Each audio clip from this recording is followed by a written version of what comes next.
that most of the people that I was dealing with didn't need so much a business coach, they just needed someone to help them get control of how and when and what sort of inquiries come into the business. So my business is called Elemental Solutions, which as we get into looking at branding, I'll explain why it's called that. So to get started, and I'm going to have to click on the right thing. Okay.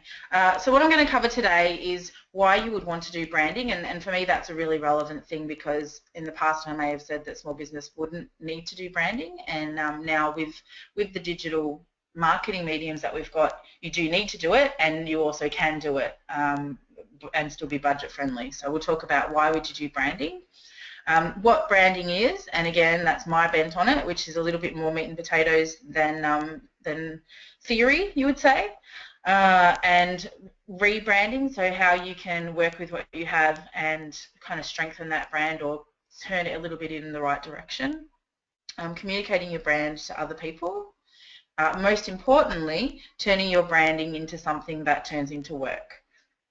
So for me, that's where the payoff is. And then finally, I'm going to cover some of the digital mediums that you've probably been told that you should be using, or you may be using them a little bit but not properly, and just give you some basic tips about what you should be doing with digital media, what's actually going to turn into work for you, etc., etc. So hopefully that will be helpful for you. So let's get into it. So the first part of it is, why do we need to do branding at all?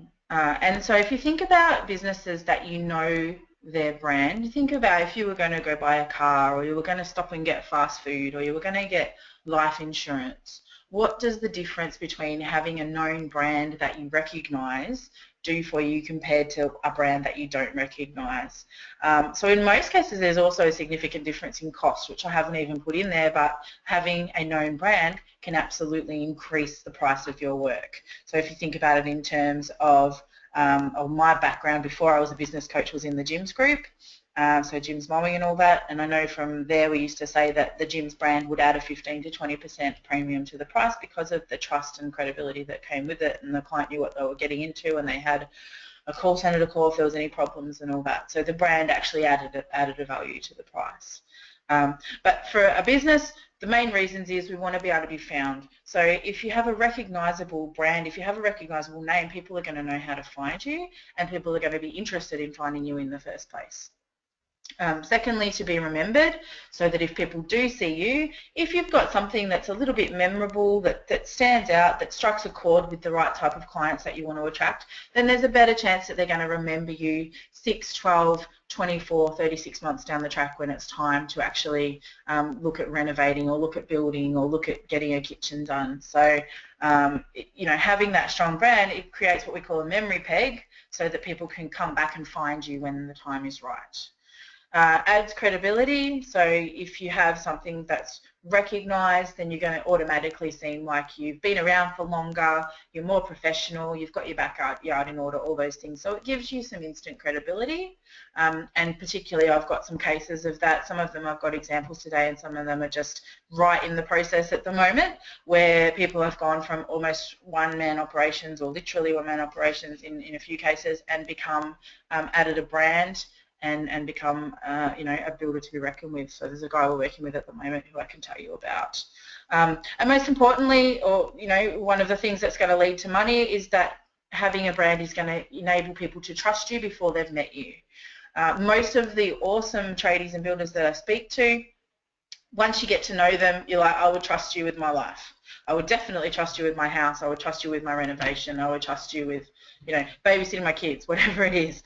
But before they would met them, there's no chance that they would have trusted that person. It's really a, once you have met me and I've given you advice on your project, then I trust you. So what a brand can do is get in front of that process and just build up a little bit of trust before you meet the person, so that you get a chance to meet them, because nowadays they're not going to pick up the phone and call you first thing. They're going to be checking out your marketing before they speak to you. And so then what's the payoff in that? So you're found, you're remembered, you're credible, and you're trusted.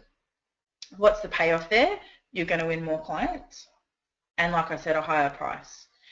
You're also going to attract better employees. If you think about it, the best people want to work for the best companies. So if you have a strong brand that makes you seem like the best company and in a particular field of the industry, then you're going to attract the best employees that want to work in that area. So we'll talk about that a bit more in 2 weeks' time when we have a webinar about marketing in HR and marketing to recruit people. If that's something you're interested in, you can look out for the registration for that. And finally, at the end of the day, when it comes time to retire and none of your kids want to take over the business, having a brand can give you a shot at being able to sell that business, because you've got a recognition out there. You know, hopefully you've got a database of people that know who you are, and those things create a value. They create what we call intellectual property, so that the business is now worth something to someone else in the industry or someone else that's looking to buy a business as an investment. Okay, so I've got a before and after example, and the client that this is for is actually on the webinar, so I can thank you in person without you having a chance to at all respond to me for letting me use this as a before and after example. So Aaron and Susie Martin are a couple that live in Strathalbyn in South Australia, and their work is absolutely exemplary and has always been exemplary. However, with their brand, they were portrayed as a carpentry company. And so what the brief was here was to help showcase the work and make Aaron be a fully fledged builder in the area. And so I would stress by saying that the quality of the work is always there. I very rarely speak to a client. I suppose the ones that contact me tend to be those sorts of people, but I very rarely speak to anyone where the quality of work's not there. This is just a way of showing people who haven't met Aaron yet what they should expect when they do meet him, or when they do work with him, or when they do have a look through the gallery at the work. So this is just an example of Aaron and Susie's branding beforehand, which is the logo, and this was a listing on home improvement pages. So not a website. The website's done and dusted and gone, so I can't find that on the internet, but this is just an example of some of the things that you guys might have out there, which is listings on different directories. Our after, this is their website these days. So as you can see, we're showing the work off. We have a couple of taglines. So we have a new logo, which very clearly paints it as a construction company, and then adds a little bit of emotion to it with building is our passion. And then we've got another essentially tagline or headline, which is custom builds designed to suit your way of life. So very quickly, if someone comes to that website, they've got the credibility of having a brand. All of the colours on the website match. And then there's a few taglines to point people in the right direction. So you can see immediately the difference in what a client's going to feel when they come to that website versus the other listing. So what is a brand? So a brand is something that, so ideally that the words are unique. This is not always the case, which I'll talk to you about in a minute, but ideally your brand says something that's personal to you that's different to everyone else. Ideally there's something memorable about the images, and the images may still be the text. So we can see what we call a typographic logo, where the images are still text, but the text is written in a way that still makes it a bit memorable. So I'll show you an example in a second.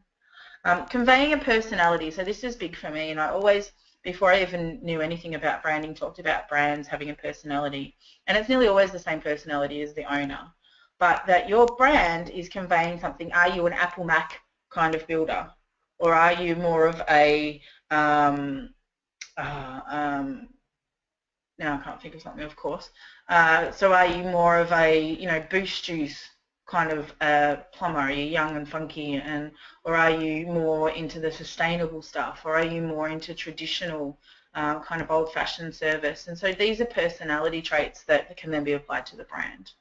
And going on from that, reflecting your values. So whatever your personal values are, that's what's going to come across in your brand. So if that all sounds a bit daunting, I'm going to break down exactly how I would do that, which you're welcome to copy that process.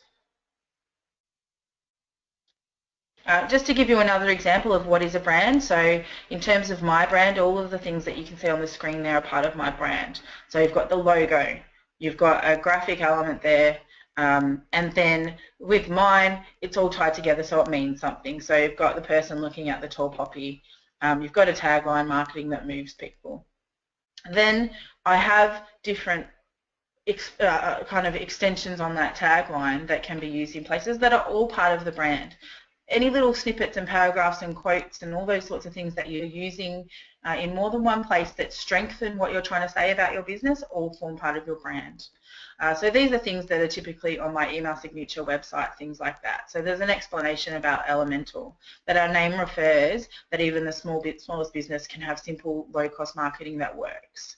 And then there's an explanation that's a little quote that talks about being a tall poppy, and that means that you're a business that's not willing to be cut down, that's happy to stand over the rest and say, look, I made a success and I'm not embarrassed about it. So all those sorts of things form part of what I'm trying to achieve with my business and therefore form part of the brand. So where is your brand? And this is where consistency becomes important, is that if you just, by the simple effect of just having a clear idea of your brand and then making it consistent across everything, you instantly look bigger and much more credible to your clients. And when they're talking about investing the sizable amounts of money that they are when they're doing renos and doing home projects and building houses, trust and credibility are really paramount, especially if they haven't met you. So you've got to win that trust before they meet you, and having a consistent brand can be a really easy way to do that, because instantly you look like I said, you've got your backyard in order, you know what you're talking about, you've been around for ages. Having a strong brand makes you look like you've been around for a long time, even if you haven't.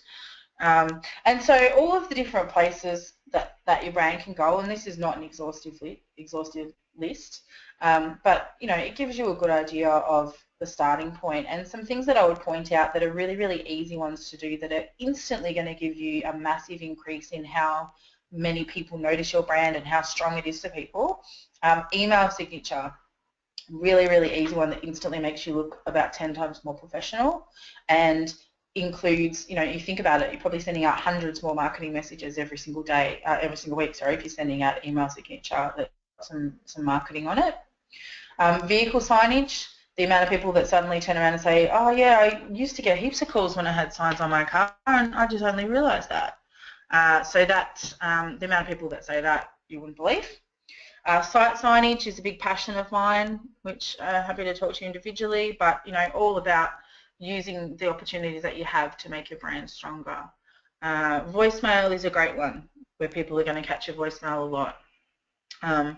All of the directories online, all of your documents looking the same. These are quite simple things that someone that's a dab hand at Word or Pages can run around and make all of your things look the same, and it instantly gives you that extra credibility and professionalism, which could make or break the difference between either getting the right to do a quote in the first place or actually winning the quote.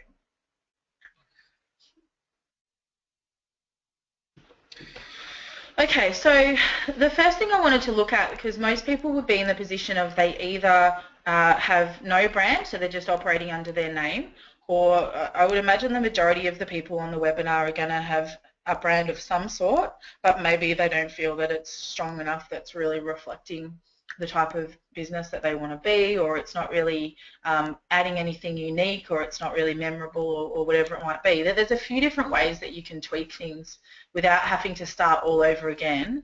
And in most cases, you don't have to actually get rid of all of the existing signage that you've got. So we've had clients that have, you know, changed the name on their website but kept the slightly different name on their car signage, or they've changed their logo slightly on the website but they've kept it the same on their site signage and all their business cards and things until they run out. So it's not a big deal where you have to go and change everything. You can certainly make a few tweaks that are going to make a big difference to what you're trying to say, but not actually have to go through expense of starting over with everything. So your options are, you can start over, you can absolutely go, you know what, the value that we've got in the brand that we have is not worth anything, let's just have a really awesome one instead.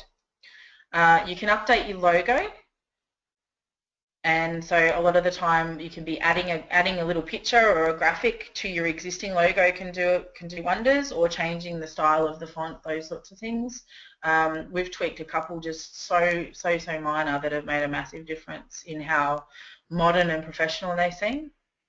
You can tweak your logo, so keep it the same but just make a couple of differences, and graphic designers, the one that works for us is awesome. It just comes back with 5, 6, 7, 8 different, just slight variations on what's there that just makes it just lift it that little bit. You can change your name altogether, so you can see that I did that this time last year. I changed my name altogether because I thought, you know what, you meet me, you see the kind of marketing that we do. It's not particularly graceful. It's definitely the stuff that's basic, the stuff that is going to work for a business, but it's definitely the ground level stuff. So that's why we changed to Elemental Solutions. And you can tweak your name. So I suppose that's really what we did. So just swapping it in and out so that it means more. And most importantly for a lot of you out there is you can just add a tagline. So if you have a business and a brand that's already known, you can just add a tagline to that. It's super easy and you don't have to change anything else. And suddenly you've got a brand rather than just a business name. And suddenly there's some emotion and some personality behind it, not just who you're called when you sign a contract. So I'll go a little bit into taglines as well because that can be a bit daunting in how you would add that. But like I say, that can really add some power punch to suddenly making you have a proper brand. If I don't explain anything properly to you, please just shoot Kerry through a question because what I don't want to do is keep rabbiting on and no one out there in internet land knows what I'm talking about. So this is how we would go about creating a brand or recreating a brand. It's exactly the same process. You go back to the start and then you're either working with what you have to tweak it or you're starting completely over. They both work exactly the same way. And so the first thing we do is look at the business and go, what does the business stand for and what sort of people are you and what do you guys stand for? And those are the things that then get built into your brand. So really, it's as simple as looking, and there's a whole heap of questions under this, but these two are the most important. You know, what are the things, if you have to pick some words that describe how you are and how you feel about what you do, what are those words? And so that starts to give you an idea of what your brand's personality is. I'm very happy to share this questionnaire too with people. They can just email me.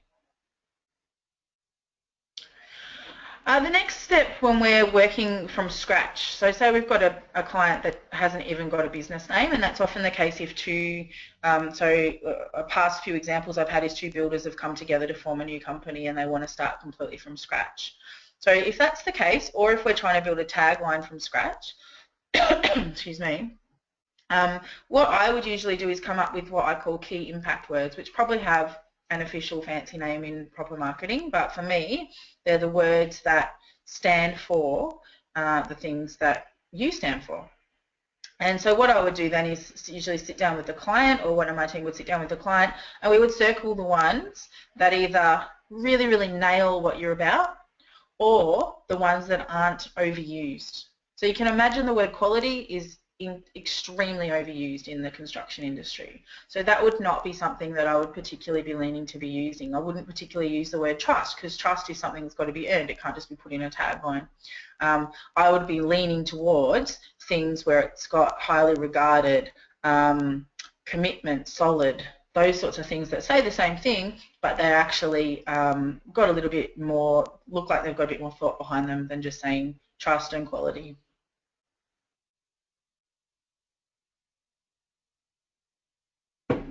Then we can take those words and we can think about A, a name if you don't have one, and B, a tagline. So we've got an example below, which is the newly released tagline for the HIA, which is pretty awesome. And as a marketer, you can see how exciting it is that it's got good hands and then there's a hand in the picture and it all ties in together, and that's all very exciting for people in marketing. But essentially, the name is just your name. And that doesn't have to, it can. So I've seen some fantastic ones like Envy Builders, for example. There's another one that was awesome, and we're working on one with a client at the moment that's really cool, but the name is sort of part of it. But in general, the name can just be who you are. Housing Industry Association, that's just who the HIA are. The tagline is what you do for people. And so the tagline is where you say your benefit to your clients. And an interesting thing to note about that is that your name can absolutely be copywritten. You can register your name and you can protect your name. Your tagline is really, really difficult. Unless you're going to spend a lot of money actually going through copyright, your tagline is really difficult to protect. You can't just ring up Small Business Affairs and register your tagline the same way you can register your business name. So with your tagline, you want to do a bit of Googling before you decide on it to make sure that if you're not the only one that's thought of it, that the other people that have thought of it are on the other side of the country, and not a great big contract builder that is going to have the same name as you, and people are going to get confused. So it's worth doing a bit of, you can't really, there's no register for taglines, you just have to do a bit of Googling and see what comes up. So here's some examples, and this is a really, really quick one. And what I would suggest is that if you're interested in having a tagline for yourself, you even just Google your industry and go into the Google image search, because they're generally going to be attached to the logo. So if you go into Google image search and look up logos for plumbers, or plumbers Queensland or something, and just have a look at what else is out there in terms of taglines in your industry, and you'll start to get a feel for the territory that's already been covered. But essentially you really want to start with what is the thing that you genuinely want to do for people. And so you can see with some of these that the name is really just the name, but it's the tagline. It doesn't have to be clever. It does not have to be clever, but the tagline is explaining what that business does for people.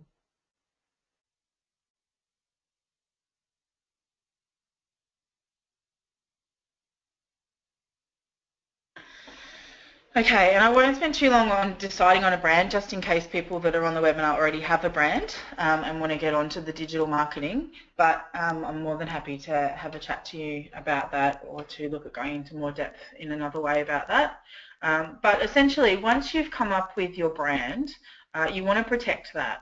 And like I said, you can't protect the tagline per se, but you can definitely make it something that's so strongly part of your business that no one else would want to go there.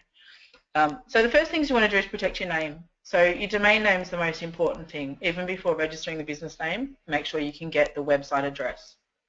So if you go to any one of the domain name registrations, I just usually go to Crazy Domains and run the name through, and make sure you can get that before you even bother looking any further. Once you know you can get the website address, or at least a variation that's going to work with clients being able to find you, you then make sure through the ASIC, I normally say ASIC, so I'm trying to remember, ASIC National Name Register.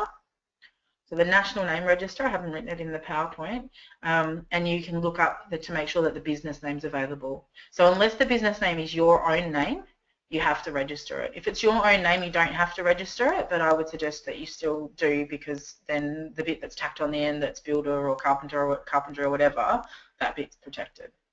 And that means that's now a national database, so it means that no one else nationally that's in your industry can have the same name as you. So those two things, between grabbing the website and registering the name, you're going to protect it.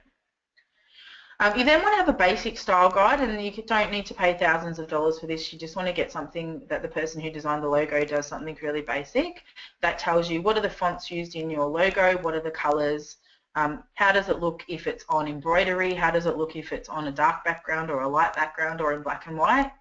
And that becomes a document that you can keep in your office, that every time you go to do advertising or you get signs done or you've got uniforms, you can email them that PDF document, and it means that everything's going to be consistent all the time. So that's called a style guide. A couple of the other things that I would suggest is doing a review of your branding, which means just get everything that's out there in the market or that's internal in your business and review it and make sure that it all matches your brand. And lastly, having a written down marketing plan about what you're doing next. And that can be a to-do list. My marketing plans are glorified to-do lists that say, now we're going to get uniforms, and now we're going to get business cards, and now we're going to review our website or whatever. But having an idea of what those things are going to be will enable you to make sure that they're fitting in with your brand. If one of the things that you're saying about your company is that you've got traditional values and you're quite high-end and you're very boutique in your approach and very intimate client service and all those sorts of delicate things, then perhaps offering a $2,000 cashback on a referral is not going to be something that's going to fit with your brand, for example. And so what you want to do is you want to look at ways that you can do your marketing but still stay in keeping with what you're trying to say with your brand.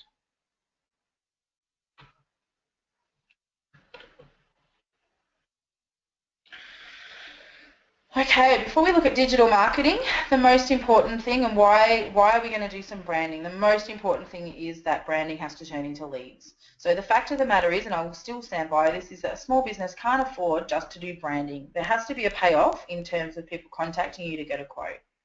If you don't have that end goal in mind, then you're just going to be spending money to get your name out there, and that's only worth it if something comes back. So the only companies that can really afford to do branding for branding's sake are people like Coca-Cola and McDonald's. Everyone else has to have a specific return on investment in the work somehow. So this is how it works. Basically, branding creates the fertilized soil so that you can then gain leads. So the more branding that you put in, the more healthy that soil is going to be, so that when you do then plant the seed or spend the money on the advertising, that you're going to get a quicker result, you're going to get a more fruitful result. And so if you think about in terms of my old business, or my company that I used to work for with gyms, Jim's Mowing has never done an ad on TV, never, not once. But what happened is they have the strong branding of having those trailers driving around everywhere.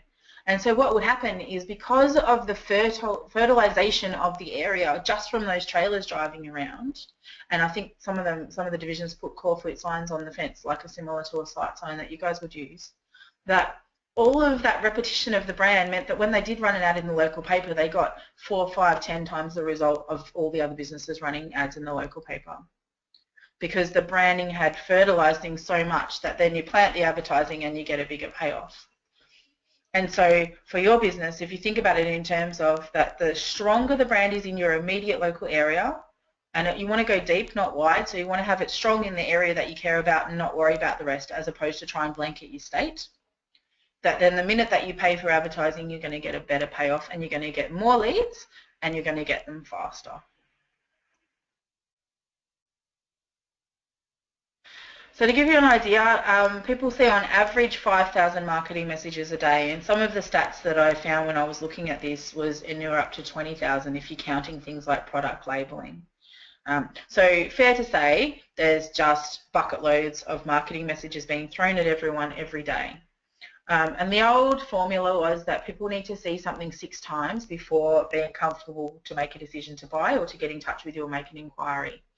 And there would be an argument that that would be even higher now, because trust is a lot lower with the rise of the internet and consumers having a say in, etc., etc.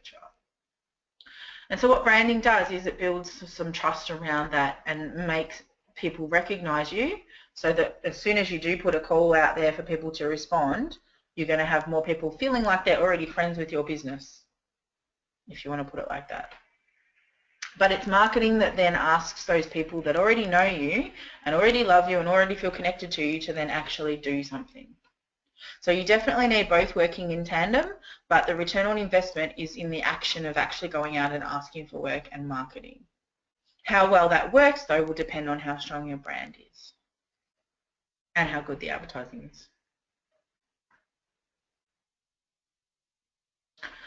So just a little infographic to explain what I'm talking about here, that just tells you, in terms of all those other things that I said that you can possibly do under the space of marketing, what are the things that are for branding and what are the things that are what we call call to action. Call to action is exactly that. You're calling the clients to act. You're asking for an inquiry. You're overtly saying, contact us. So you've got some things in the branding space that are definitely just branding: signage, uniforms, stationery, how your team behave when they're at the tuck shop. All those things form branding. And then you've got things that are definitely just call to action: running advertising, going to events, paying for mass media advertising. All of that stuff is specifically needs a return on investment, and you're calling the clients to act. What I've put in the middle is things that actually kind of buffer between. They do a little bit of both, and they're really the hub of where your branding goes to and also your advertising goes to. And so I would say that those things are actually the things that need to be the salesperson for your business. So this is where all of those clients are going to end up, whether they came through from seeing your brand or they finally got a call to action and then acted. They're all going to end up either on your website, at a display home, on a directory that's got you listed like House or True Local or Census, on your social media pages, or on one of the review sites like One Build and House, where people are reviewing your business. So they're going to end up in all of those places, and that's where the sale is going to happen, that they're going to decide to contact you. So not the sale where they sign off on the quote, but the first step of the sale where they actually decide, I'm going to go from being a browser to being someone that's made an inquiry.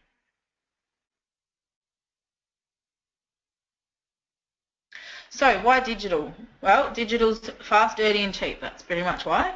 And it really levels out the playing field for small business. So for me, digital marketing and being on the internet and all those sorts of things that go with that really give small business an exactly equal chance at winning those best customers. And in fact, you know, you can only have one website. It doesn't matter how big the business is. And I know some of the big businesses have got sideline brands that they've flipped off for that exact reason. But you can really only have one website per brand, and so you've got just as much chance of winning that good client as the biggest business that you can think of in your area. And that's what's so cool about the internet, that you don't have to spend heaps and heaps of money. You just have to know exactly the types of people that you want to attract and what is important to them. So we're going to go through some of the ones that I feel are the most important for construction industry, and just some tips about all of them. And what I've done in each of these sections of tips is, in case you want to go through this recording and go through the slides at home, is the first part of it in black talks about some tips for actually building the brand, and then the second part in red talks about some tips for actually turning that into a call to action and getting some return on that investment. So the first one, and the first one always will be with me, the website, because the website forms the hub of everything else. If you don't have a good website, you want to look at getting a website, and by good I don't mean expensive, but by good I mean a website that's going to present you to the right sorts of people the right way. Once you have that, or you've tweaked your existing website to do that, you can copy that content on everything else. You can copy it on your social media, you can copy it on your newspaper ads, you can copy it on your pull-up banner to go down to the local festival. It's the same content everywhere, so you get the website right and it all just filters from there. So most important, have a strong brand and personality. Don't try and please everyone. You want the right people to come to your website and go, oh, this is exactly the company I'm looking for. You don't want every single person to go, oh yeah, they're all right.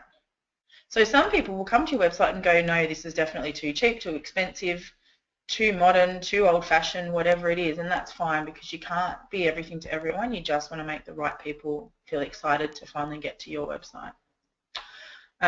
In terms of brand, high, low or mid-end.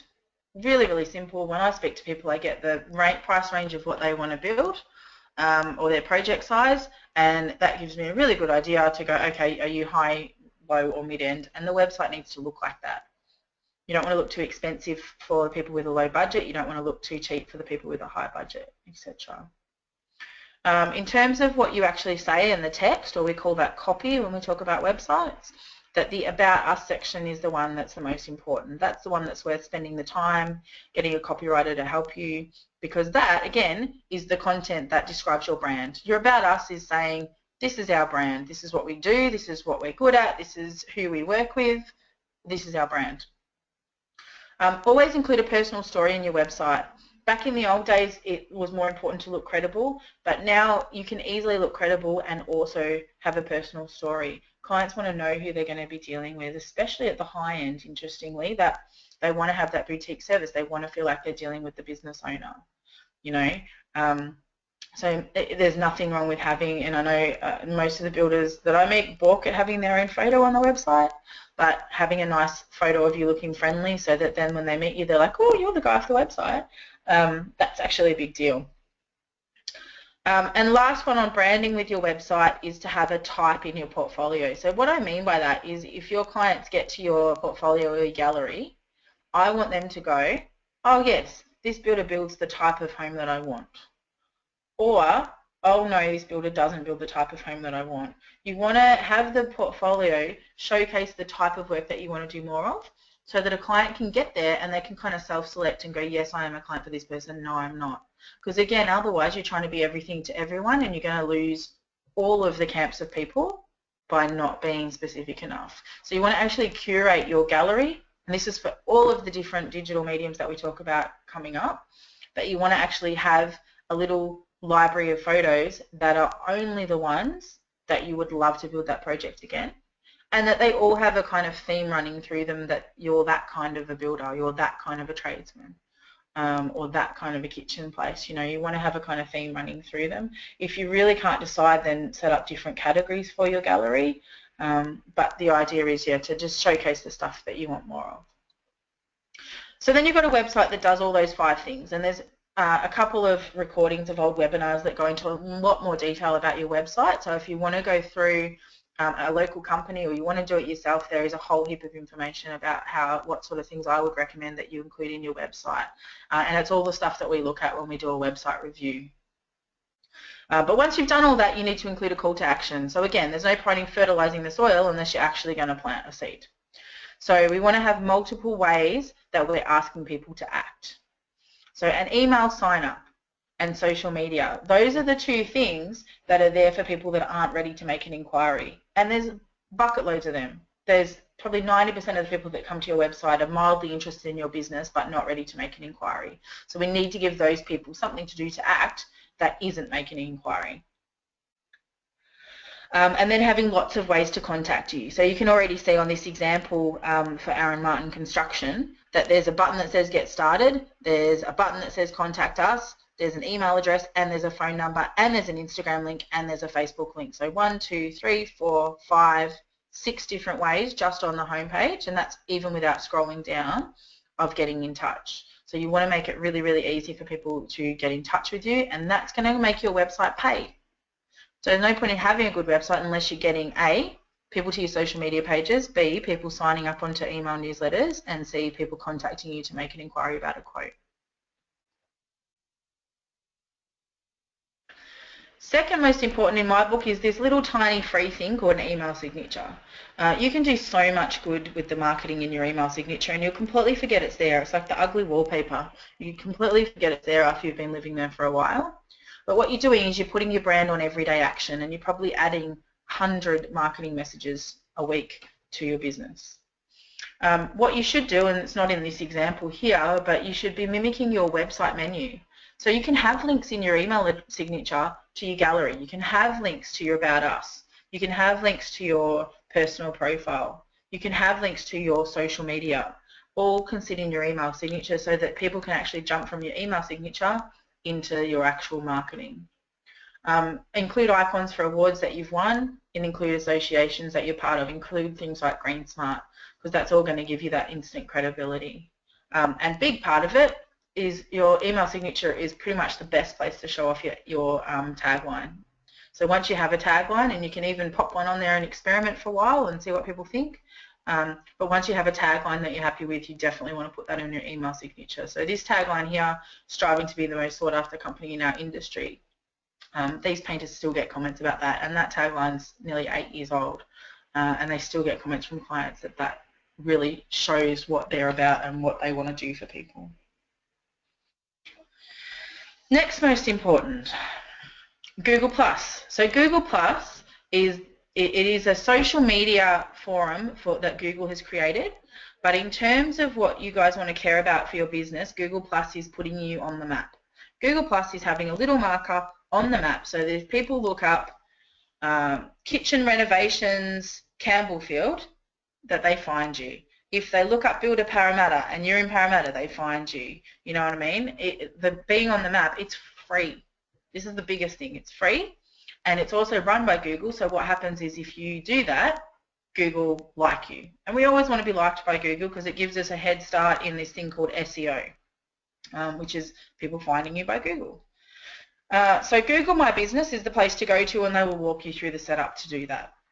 We can definitely find people to help you, but at the same time, you can certainly, if you've got someone that's a savvy, so whether it's a partner or a teenager or a niece or a nephew, they can definitely set you up on googlemybusiness.com. Add client reviews. Get clients to add reviews on Google+, and they can do that if they're logged on, if they're registered on Google, which a great number of people are. They can leave a review for you. What that's going to do is it's going to bump you up to the top of the map. So I need to say no more than that, other than you can see. So these top 3, I'm not sure why the first one comes up first, but you can see that these top 3, and this was for the search term Builders Sydney. Can you imagine? So these are the 3 people that came up the top for Builders Sydney. So the first 2, there must be something they're doing elsewhere that's making Google love them, but the third one, they're on that page, that coveted spot on Builders Sydney for free, just purely in the fact that they've got all of those positive reviews. Google Plus have new locations if you operate out of multiple locations. I know of a couple of builders that build relocatables And so they have multiple locations that they sell those out of, get all of the locations on the map, and upload images. So again, images are the things that's going to help people identify with you. Again, have multiple calls to action, link to your gallery and link to your website. So I think it's a good idea to link directly to your portfolio because a lot of people can be interested in that most of all. Then link to your website as well, and then also obviously have as many phone numbers and ways that they can contact you as possible, so emails and phone numbers, and make a big deal of those. Next most important, Facebook. What strikes terror into the heart of many a small business owner. What I've got here is some examples of things that we've been working on in the past couple of months that can really, if you just copy this slide, if you want to DIY Facebook, this is a really good place to start. So basically, you need to have a Facebook page, but your advertising doesn't need to send people to your Facebook page. Your advertising can send people straight to your website. You just need to have a Facebook page so that it's the vehicle that's doing the posting, if you know what I mean.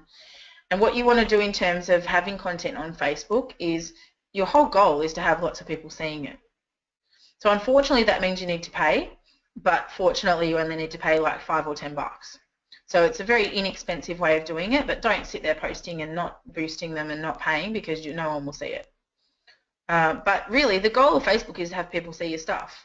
So if you don't have at least 350 people liking your page, then what you want to do is you want to make your posts be seen by people that don't like your page.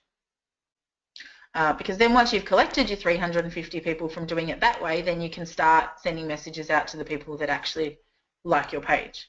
So if you think about it in terms of it's not worth doing unless people are going to see it, but then if you are going to do it, you want to make it something that people are going to appreciate.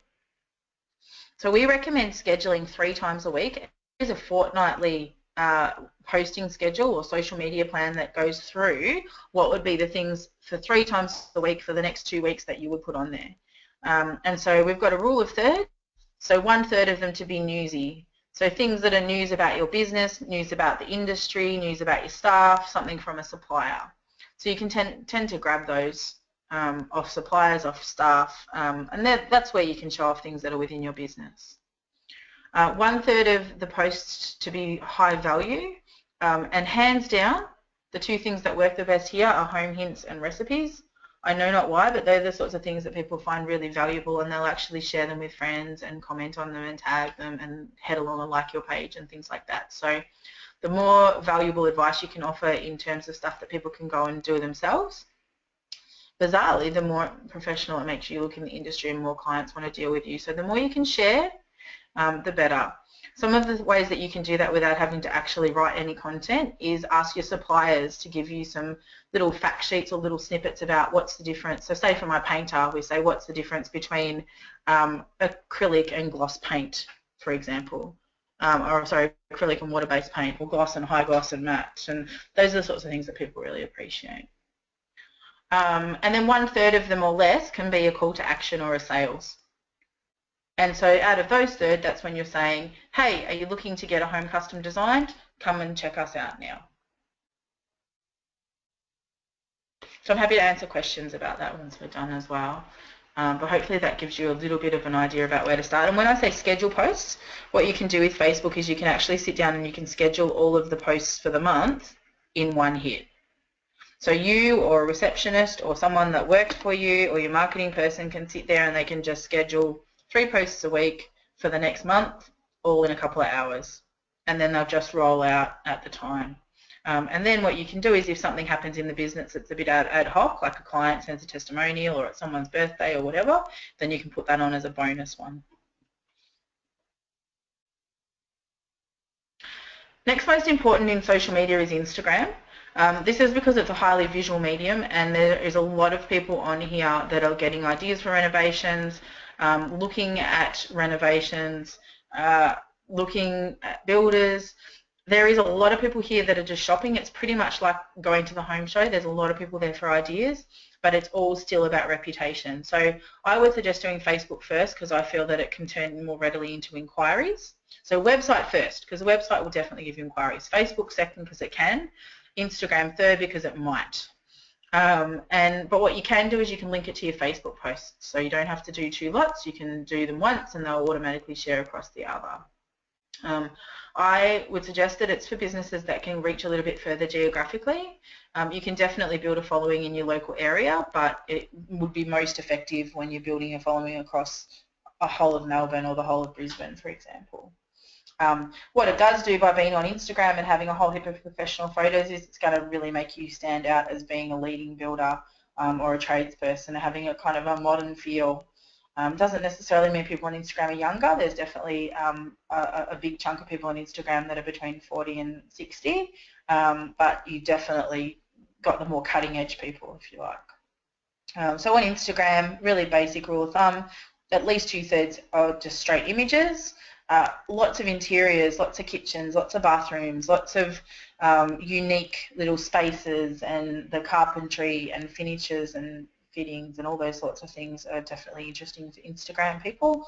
And 1/3 or less, and probably less, would be personal images within the business or sales. So you can see this example here is not a company that I have worked with, but it's certainly someone that I follow as being doing really well in that social media space, especially on Instagram. So you can see that they've got 40,000 people following them, which is pretty ace. And then you can see that third image along is an explicit sales image that's asked people to register for their email newsletter.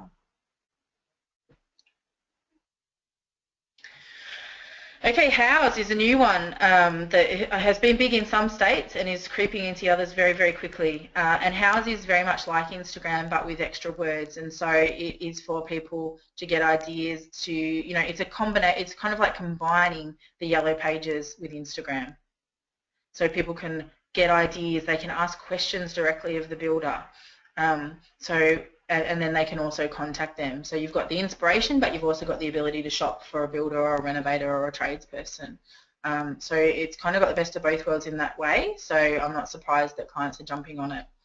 So a free listing's fine to start. I know that there's some expensive advertising packages out there, but you know, I would suggest get your free listing up and go from there.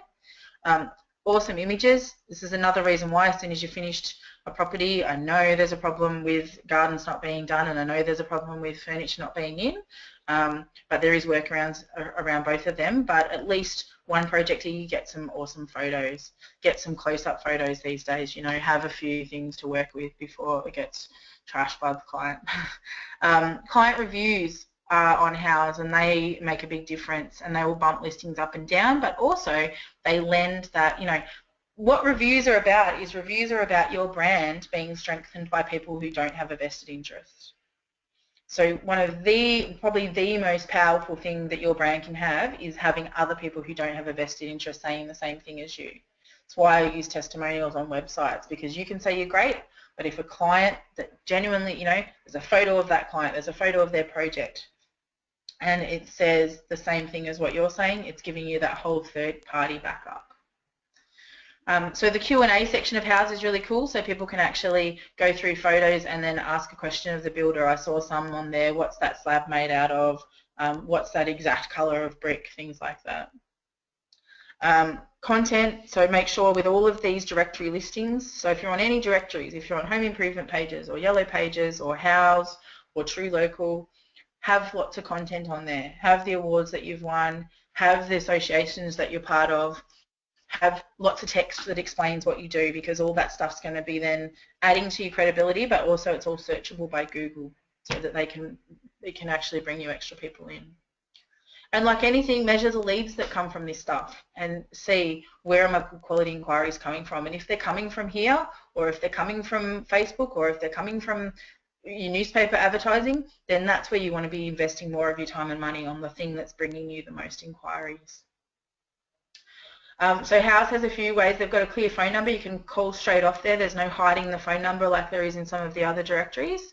A clear link to your website, and again, social media. So having the social media icons just gives you more bites of the cherry, that if they're not going to email you and they're not going to call you, maybe they're still going to go to your Facebook or your Instagram.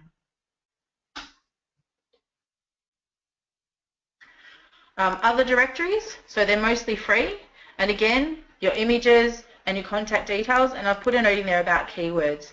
So keywords is a thing that's to do with SEO, and it probably is terrifying to everyone. So there is some SEO stuff that you can listen to, and I'm happy, I think we've looked at doing a basic one as well, just to break it down a bit more. But basically, keywords is saying I'm going to use the same words in all of my stuff, so that then if Google finds someone that's looking for that, they're going to be able to find me. So if I do a lot of cottage style, I'm going to use those words cottage style in all of my stuff.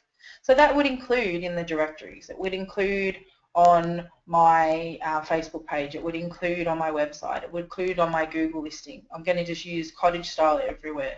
And that becomes a keyword, so that then if someone looks for cottage style South Australia or cottage style Perth, that they're going to have you in multiple places saying the same thing, which is going to increase the likelihood that Google's going to say, hey, these people know what they're talking about when it comes to that.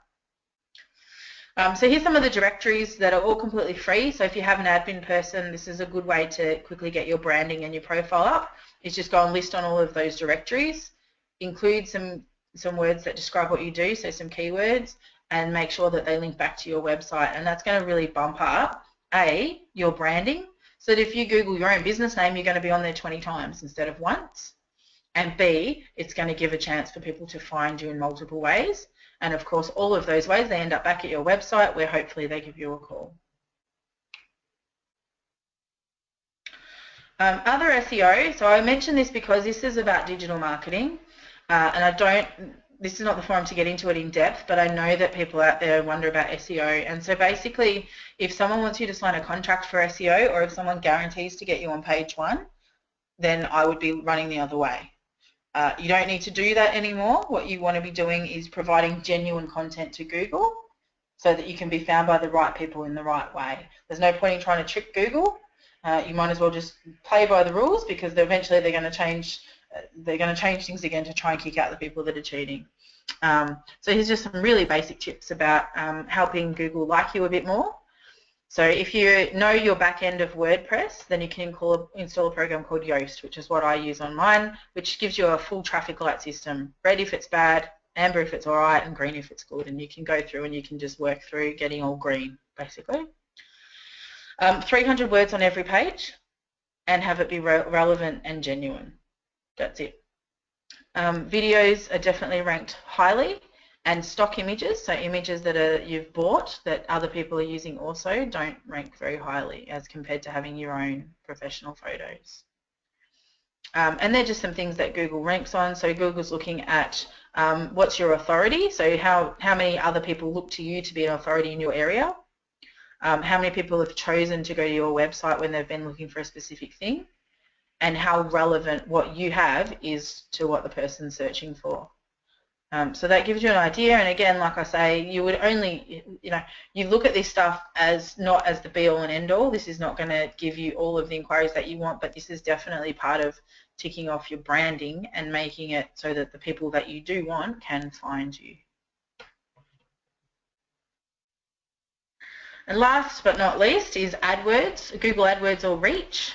So Reach Local is one of the main companies that does a lot of AdWords, and this just explains what's going on with that. So basically it's buying the advertising space on the top of the listings, and there used to be a whole heap of listings down the right hand side. So it's important to note that just recently Google changed the way that they lay things out, and there is now between 3 and 4 listings at the top and a couple of listings at the bottom, and no listings on the right hand side.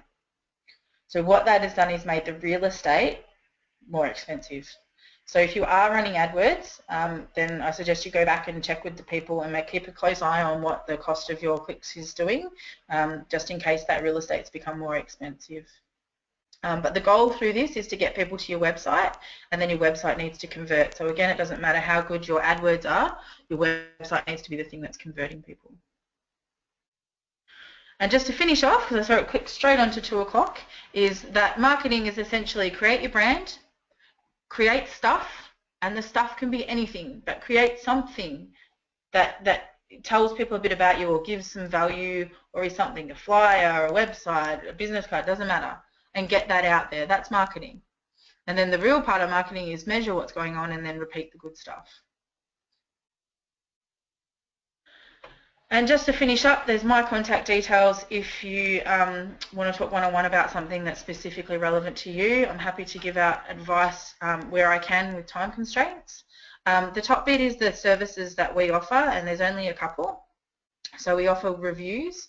So we review websites, we do brand reviews, we do social media reviews, and we also do a 360 review of where you and your competitors are in the market.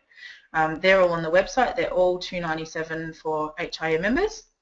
And then we do marketing plans, which are either written for you and you go on DIY, or we do them, we support you to do them. So those are the only two things that I do, reviews or marketing plans.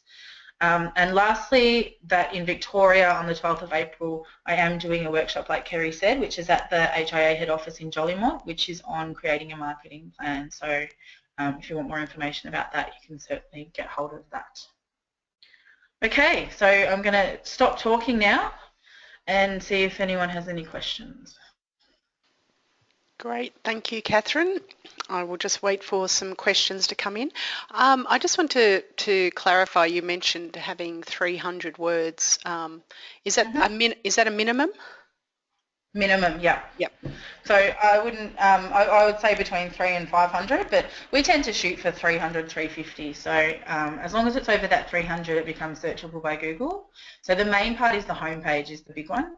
It's actually hard to cram 300 words on the homepage sometimes, so that is the most important. Okay, and I know that I've done a lot of reading on these backlinks and how important they are, and that's getting your name, your company out there on as many directories as possible. But I've also read that it's important to make sure that you are consistent with how you're listing yourself, to make sure that Google recognizes that it's not 2 or 3 different companies. And I know over time people can do that as your name changes or you change an address. Yeah, and that's, so case in point, Susie, if you're listening, so we've just sent Susie an email to the Aaron Martin Construction to change all of those over from the old business name. So there's definitely always going to be directories out there that have got your old name on them. So that's important. In terms of the content, you want to keep in mind what those keywords are, so the things that you want to be known for, but you do want to vary the content a little bit. So what you don't want to do is cut and paste through all of the 10 directories and have the same words, because Google really doesn't like repeated content. They want things that they think are relevant to the person. So you do want to adjust what you're saying slightly depending on which one, and the easiest way to do that is to just write it from scratch each time. But definitely same keywords, same business name, same website address. Okay, great. Now, Jodie's asked about Yoast and installing it on your website, and I know it's a plugin for a WordPress site, but if you don't have a WordPress site, is it best then is there other programs that you can use that you know of? Or if you don't have a WordPress site, look, I'm sure there is. The other thing you could do is just Google what are the SEO principles about being found on, what should my website have as part of it that are going to make it Google friendly or SEO friendly. So Yoast is only looking at things like the keywords, you enter your keywords in and then it tells you are the keywords on this page, is there any errors in the page, is there enough content, those sorts of things. So you could definitely follow those same rules by just Googling what those rules are and then checking them against your website, if you know what I mean. Yoast just makes it a really user-friendly way to do that. And yeah, it is a plugin through WordPress that is one of the main ones. If you put Yoast in, it will come up. Yeah, and if people are trying to think of keywords, I guess it's always good to try and think, how would a customer find you? So what is a customer thinking when they're typing into, into the internet or Google to try and find you? So what are the key terms that they're using? And there used to be a keyword analysis tool on Google that would tell you kind of backwards what you should use, but that's gone now. And so the easiest way to do it is to pretend that you're going to run an AdWords campaign and go to Google AdWords and then pretend you're going to set up an ad, and it will start to tell you how many people are searching for different words. So you can actually put in, I think that I do coastal holiday homes, and you can put in those words and it'll tell you how many people are searching for each. So do a pretend AdWords campaign and we totally can trick Google and get that information anyway. Yeah, exactly. Now I know that we are past 2 o'clock, so I am going to say goodbye to people who have to run and just remind everybody that I am recording the webinar, I hope, and I will be saving it onto the website over the next couple of days. So the recording and the slides will be available shortly. I will send you out an email and let you know about that. And I'll also send you a link to the upcoming webinar with Katherine next week, the week after. Week after, yeah. And tomorrow I have a webinar for WA members only. So there's a couple of webinars coming up for WA members. So if you haven't signed up for that one, it would be a good one to sign up for. It's about contracts. So okay, I'll get back to some questions. We will stay on. Sorry, I should have said we will stay on here and answer other questions if people would like to keep sending those in. Ollie has asked or has said he's been told that a FAQ page is important to boost numbers. Is that correct?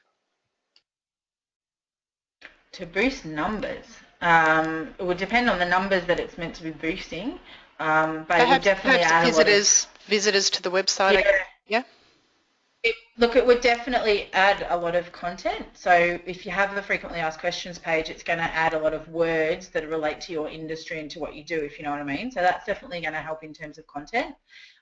What I love about a frequently asked questions page is that firstly, most people will go to it. I usually also make it a PDF download because a lot of people will find that information helpful and actually download it and keep you offline.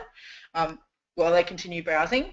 But the other thing you can do with the frequently asked questions is you can have some of the questions genuinely answer questions that you get asked all the time that drive you crazy, like why can't you give a square metre rate? And then you can have some of the questions just sneakily be marketing questions. So what makes you different from the other guys or things like that. So I like it as a marketing piece as well. But yeah, it would probably be in terms of the content that's going to add a whole heap of extra words to the website that are all related to what you do.